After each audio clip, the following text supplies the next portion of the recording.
হাসিনা বাংলাদেশে পাঠালে হতে পারে মৃত্যুদণ্ড। এবং সর্বশেষ জানাবো জামায়াত, তারেক রহমান এবং অন্তর্বর্তীকালীন সরকারের মেয়াদ। এতক্ষণ শুনছিলেন সংবাদ শিরোনাম, এবার বিস্তারিত। দোটানায় ভারত, আশ্রয়হীন শেখ হাসিনা বাংলাদেশে পাঠালে হতে পারে মৃত্যুদণ্ড। শেখ হাসিনার সবচেয়ে কাছের বন্ধু ভারতের প্রধানমন্ত্রী নরেন্দ্র মোদী এখন তাকে আশ্রয় দিতে ভরসা পাচ্ছেন না। অথচ শেখ হাসিনা তার নিজের গদি টিকিয়ে রাখার স্বার্থে ভারতের কাছে দেশকে বিকিয়ে দিতে সামান্যতম দ্বিধাও করেননি। বাংলাদেশের পররাষ্ট্রমন্ত্রী ডক্টর এ.কে. মোমেন একসময় বলেছিলেন, ভারতের সাথে আমাদের স্বামী স্ত্রীর মতো সম্পর্ক। দুদেশের সম্পর্কের গভীরতা বোঝাতে তিনি সম্ভবত এই মন্তব্য করেছিলেন। কিন্তু আমরা দেখতে পাচ্ছি পরিবর্তিত পরিস্থিতিতে সম্পর্কের এই গভীরতা কোনো কাজে আসেনি। বাংলাদেশের বর্তমান পরিস্থিতিতে হাসিনার বন্ধুত্ব নাকি কূটনৈতিক বন্ধুত্ব, কোনটা রাখবে এজন্য দোটানায় ভারত। কারণ বিক্ষোভ দমনে বহু মানুষের মৃত্যু হয়েছে। এছাড়াও ভোটাধিকার ও বাক স্বাধীনতা হরণ, মানবাধিকার লঙ্ঘন, দুর্নীতি ও অর্থ পাচার, রাষ্ট্রীয় প্রতিষ্ঠানগুলোকে ধ্বংস করা, ঋণের নামে ব্যাংক লুটের সুযোগ দেওয়ার সহ অসংখ্য অভিযোগ শেখ হাসিনার বিরুদ্ধে। মাথার ওপর খাড়ার ঘায়ের মতো ঝুলে আছে পিলখানা হত্যাকাণ্ড, শাপলা চত্বর হত্যাকাণ্ড ইত্যাদি। 16 জুলাই আন্দোলন চলাকালে পুলিশের গুলিতে মারা যায় রংপুর বেগম রোকেয়া বিশ্ববিদ্যালয়ের ইংরেজি বিভাগের ছাত্র আবু সাইদ। সরকারের বর্বর দমন পীড়নের প্রতিবাদে নানা ধাপে প্রায় 400 মানুষের প্রাণহানি ঘটে। এর জেরে হাসিনার বিরুদ্ধে গণহত্যার মামলা করতে পারে, ফলশ্রুতিতে তার মৃত্যুদণ্ড হতে পারে। যে জন্য তাকে রাজনৈতিক আশ্রয় দিলে কূটনৈতিক প্রক্রিয়ায় বাংলাদেশের নতুন সরকার শেখ হাসিনাকে ফেরত চাইবে। উল্লেখ্য, ইতোমধ্যেই বৈষম্য বিরোধী ছাত্র আন্দোলনের নেতৃবৃন্দ দেশত্যাগী হাসিনার বিরুদ্ধে আইনি পদক্ষেপের দাবিও জানিয়ে দিয়েছে।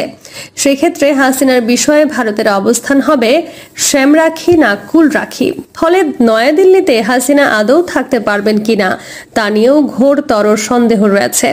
হাসিনাকে ভারতে আশ্রয় না দেওয়ার পক্ষে আরও যুক্তি রয়েছে।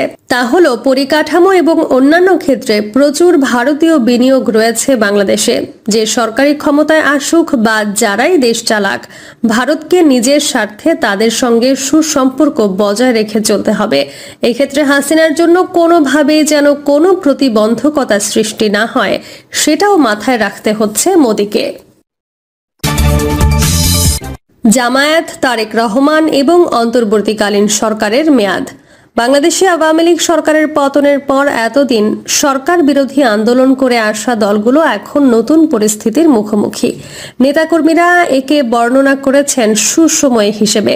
মামলার ভয় নেই, কর্মসূচিতে আইন শৃঙ্খলা রক্ষাকারী বাহিনীর বাধা নেই, গ্রেফতার হওয়ার ঝুঁকি নেই।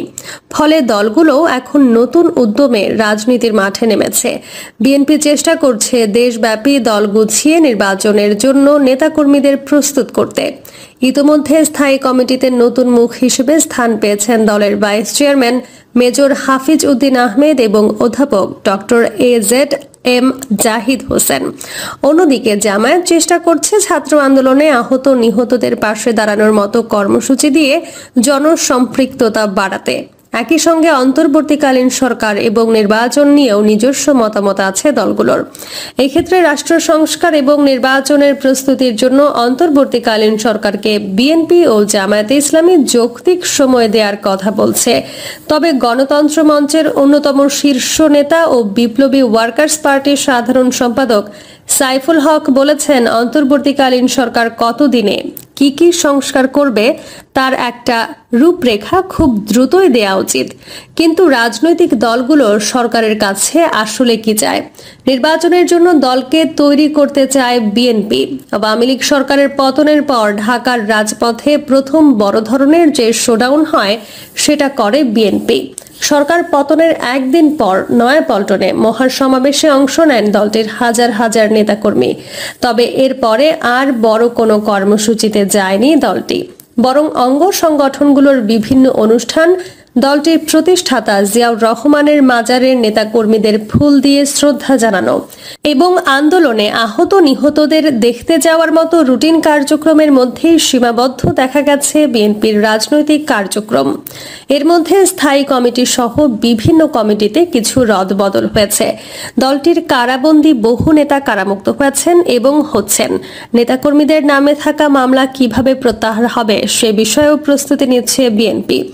জানতে চাইলে বিএনপির মহাসচিব মির্জা ফখরুল ইসলাম আলমগীর বিবিসি বাংলাকে বলেন, নেতাকর্মীদের নামে যে মামলা আছে সেগুলোর সমাধান করে সাংগঠনিক দিক দিয়ে একটা স্বাভাবিক অবস্থা ফিরিয়ে আনার চেষ্টা হচ্ছে দলের ভেতরে। তিনি বলেন, 15 বছর ধরে আমরা আন্দোলন করছি। এই আন্দোলনে 800 নেতাকর্মী গুম রয়েছে, হাজার হাজার হত্যা হয়েছে, প্রায় 60 লক্ষ মানুষের বিরুদ্ধে মিথ্যা মামলা হয়েছে। আমাদের চেয়ারপারসনকে মিথ্যা মামলায় সাজা দেওয়া হয়েছিল। আমাদের ভারপ্রাপ্ত চেয়ারম্যান এখনো দেশের বাইরে। এই বিষয়গুলোকে এখন আমাদের একটু নর্মাল অবস্থায় নিয়ে আসতে হবে। সেই লক্ষ্যে আমরা কাজ করছি।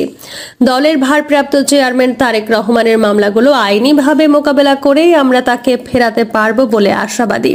মিস্টার আলমগীর বলছেন, তাদের লক্ষ্য এখন আগামী নির্বাচনের জন্য প্রস্তুত হওয়া। আমাদের নিজেদের দলকে আগামী নির্বাচনের জন্য যেন আমরা জনগণের সমর্থন নিতে পারি, সেই লক্ষ্যে সংগঠনকে সেভাবে তৈরি করা, এটা এখন আমাদের বড় কাজ। সেটা আমরা শুরু করেছি। গায়েবী মামলা সহ যেসব মামলা আছে সেগুলো আইনগতভাবে প্রত্যাহারে আলাদা দল করে দেয়া হয়েছে, তারা কাজ করছে। 3 মাসের মধ্যে নির্বাচনের দাবি থেকে সরে আসার কারণ, বিএনপির পক্ষ থেকে শুরুতে 3 মাসের মধ্যে নির্বাচনের দাবি করা হলেও এখন আর নির্দিষ্ট কোনো সময়সীমার কথা বলছে না দলটি, বরং অন্তর্বর্তী সরকারের করণীয় কি হবে সে বিষয়ে বক্তব্য তুলে ধরা হচ্ছে দলটির পক্ষ থেকে। এক্ষেত্রে কয়েকটি বিষয়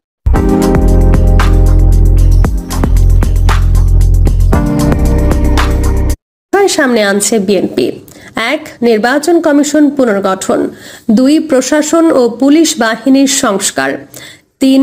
সাবেক সরকারের মন্ত্রী, এমপি ও প্রশাসনিক কর্মকর্তাদের দুর্নীতির বিরুদ্ধে ব্যবস্থা।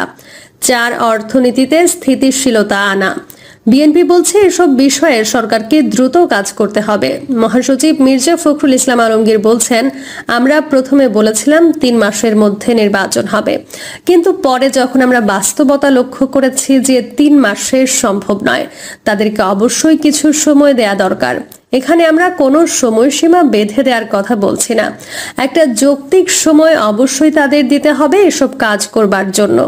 অন্তর্বর্তীকালীন সরকারকে যৌক্তিক সময় দিয়ে এই সময়ের মধ্যে দলের পুনর্গঠন, মামলা প্রত্যাহার এবং বিশেষত দলটির ভারপ্রাপ্ত চেয়ারম্যান তারেক রহমানের দেশে ফিরে আসার পথ পরিষ্কার করতে চায় বিএনপি। নিষেধাজ্ঞা নিয়ে কি করছে জামায়াত? বিএনপি বিভিন্ন কর্মসূচি নিয়ে রাজপথে সক্রিয় আছে, কিন্তু আরেকটি বড় দল জামায়াত পুরোপুরি নজর দিয়েছে তাদের ভাষায় জনসংযোগের ওপর। রাজপথে বিক্ষোভ বা সমাবেশের মতো কোনো কর্মসূচি আপাতত নেই জামায়াতের। দলটির কার্যক্রমে এখন 3 ধরনের তৎপরতা দেখা যাচ্ছে। 1. ছাত্র আন্দোলনে আহত নিহতদের আর্থিক সহায়তা।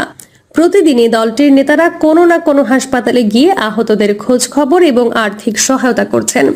এছাড়া নিহতদের পরিবারের কাছে গিয়ে সমবেদনা জানাচ্ছেন। 2. সংখ্যালঘু সম্প্রদায়ের মন্দির পরিদর্শন এবং তাদের সঙ্গে মতবিনিময় করা হচ্ছে। 3. এর আগে বিএনপি নেতৃত্বাধীন যুগপৎ আন্দোলনের সক্রিয় বিভিন্ন রাজনৈতিক দলগুলোর সঙ্গে মতবিনিময়।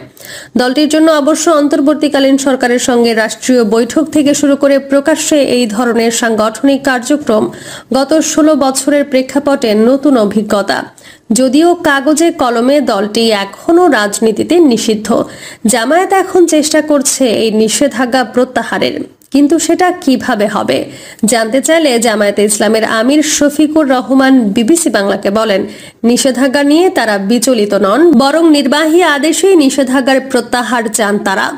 এর জন্য তারা আদালতে যাবেন না। শফিকুর রহমান বলেন, আওয়ামী লীগ সরকার ছিল অবৈধ সরকার, সুতরাং অবৈধ সরকারের কোনো ডিক্লারেশন আমরা মানি না। তারপরও তারা তো নিষিদ্ধ করে গেছে, এখন সেই অবৈধ সরকার যেটা করে গেছে সেটা নির্বাহী আদেশের ব্যাপার। তাদের সকল অবৈধ নির্বাহী আদেশ বাতিল করে দেয়া উচিত বলে মনে করি আমরা। আমাদেরকে নির্বাহী আদেশে নিষিদ্ধ করা হয়েছে, সুতরাং এটার প্রত্যাহারও নির্বাহী আদেশেই হতে হবে। আমরা এর জন্য আদালতে যাব কেন? আদালতের মাধ্যমে তো আমাদের নিষিদ্ধ করা হয়নি। কিন্তু জামায়াত যে নির্বাহী আদেশ বাতিল চায়, সেটা কি অন্তর্বর্তীকালীন সরকারকে জানানো হয়েছে? এমন প্রশ্নে জামায়াত আমির জানান সেটা সরকারকে বলা হয়েছে।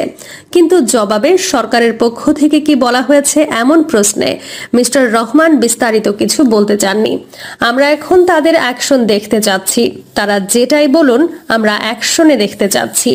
জামায়াতের এই শীর্ষ নেতা বলেন, সরকার পতন আন্দোলনে জামায়াত পূর্ণ শক্তি নিয়েই অংশ নিয়েছিল, সুতরাং ন্যায্যতার ভিত্তিতে সরকার জামায়াতের পাওনা সরকার খুব তাড়াতাড়ি মিটিয়ে দেবে বলে আশা তার। প্রিয় দর্শক, এই ছিল এখনকার সর্বশেষ সংবাদ। আপডেট সব সংবাদ পেতে চ্যানেলটি সাবস্ক্রাইব করে বেল আইকনটি ক্লিক করে রাখুন।